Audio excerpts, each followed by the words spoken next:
Tennessee fans and young college football fans, can you believe it? There was a time, and I remember it well because I was down in SEC country covering SEC football on a daily basis when Tennessee dominated this series. That was back in the Peyton Manning, T. Martin days. So that was a long, long time ago.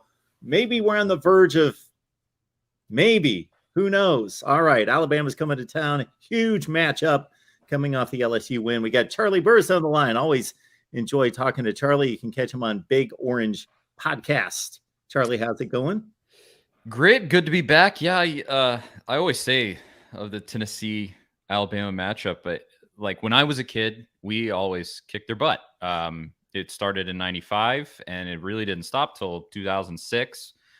Or I guess, 7 is when Saban showed up. Then we haven't beat them since. So it's like all I ever knew growing up was beating Alabama. All the kids now know growing up is Alabama beating Tennessee. And maybe we can flip that back the other direction. I don't know. We'll see. Hopefully someday. Well, before we get to the matters at hand coming up this week, let's look at the LSU game because that I was anticipating just a tremendous game is what I was anticipating. It was my number one watch at noon, and I checked out in the third quarter because Tennessee was obviously handling business. They got some gifts, but they took advantage, and they were clearly the better team, operating on all cylinders on offense. I thought that Hendon Hooker hookup with Jalen Hyatt was a thing of beauty to the back of the end zone. Just a great game. Jabari Small doing his thing, and the defense really shutting things down as well. It was a really impressive performance all the way around. It was just Tennessee showing up and saying, we're the better team, and that's it. You're not going to have a say in this. And they just went and they, took a stranglehold around LSU's throat and didn't let go. And I don't know that I was expecting that. I would say that I thought that the possibility was there, but certainly I didn't think that was going to be the outcome. But it just from the jump, you fumbled that opening kickoff. LSU fumbled the opening kickoff, and it was over. It was over right when it started. Because ultimately, they just overwhelmed LSU, and really on both sides of the ball. And the thing that I loved on that note, the thing that I probably loved the most is that this game and the Florida game too, they're beautiful examples of how Josh Heupel's coaching style gets so deep into the opponent's head. He makes you completely change the way that you approach a football game because, Brian Kelly goes out here and he goes like, I got to score. I got to get touchdowns. I can't just settle for 3 points. And so he's going for it on every fourth down.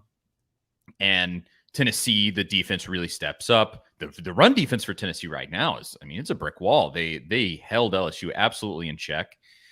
And so he gets into your head, makes you think that you have to be aggressive. You have to put up these points. It's got to be a shootout if we're going to win this thing.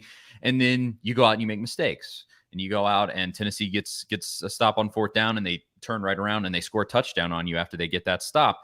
And it's just this brutal cycle that happens with opposing coaches. It got Florida into a 17-point hole. It got LSU into a 27-point loss. And when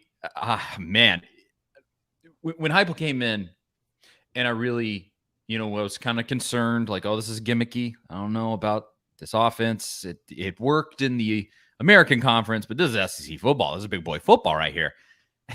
And it affects SEC coaches the same way that it affects coaches in the American Conference. And it's really, really impressive. I can't say enough about it, honestly, at this point. The proof's all there. So credit all the way around to him. It was a great performance on Saturday. The 3 previous trips to Death Valley resulted in a last play of the game to decide the game, but not so much this time. Of course, Tennessee took care of business in the first half.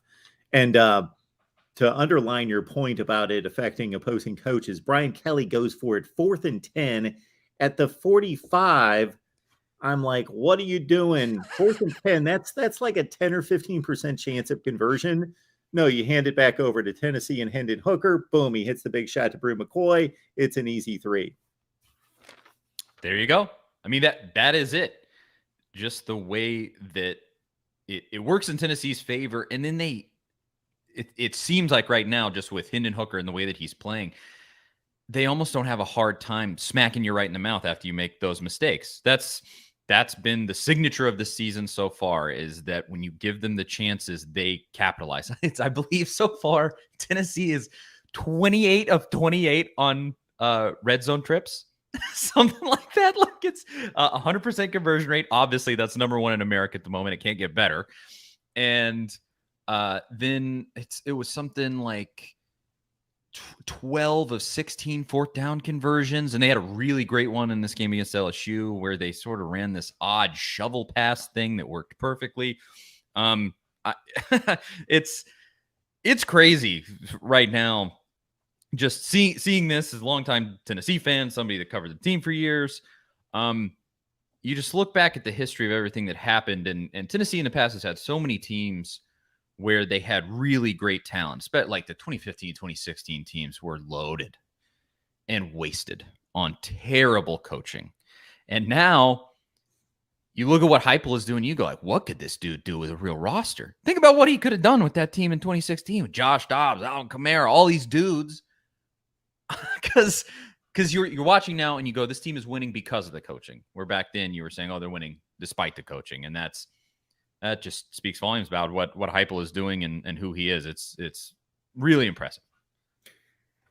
And on the flip side of all these key third and fourth down conversions on the offensive side, on the defensive side, they're getting stops that they've not been getting for the past few years, where they've been looking like a fire drill out there running around, guys blowing coverages. And now you see plays where I brought up the 4th and 10. That was Byron Young coming in like a bam.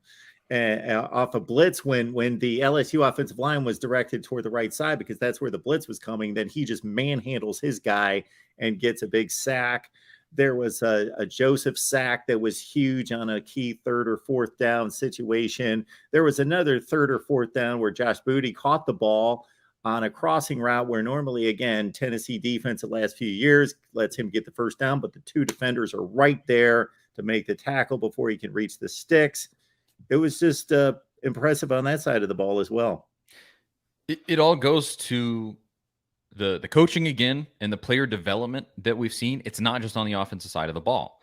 And the defense was probably the element with Heupel that I was the most afraid of. You knew that he could put up points on the offensive end, and obviously that is working like a charm at the moment. But defensively, I mean, even against Florida a couple of weeks ago, they were just getting annihilated. And then they come into this game, and LSU, they kind of got a patchwork offensive line, and the running back situation isn't great. They have some of the best wide receivers in America, but Brian Kelly's scheme, I don't know what LSU fans think about that, but I would say I'm not a big fan of it. I don't think he's utilizing the pieces that he has to the best of their ability. But still, all credit to the defense, especially Rodney Garner, defensive line coach Tennessee has. I mean, the guy's been in the SEC for millennia. He's, a true veteran of this league. And he has taken a set of players that I thought would be serviceable. I think that's the right word. They weren't going to be bad.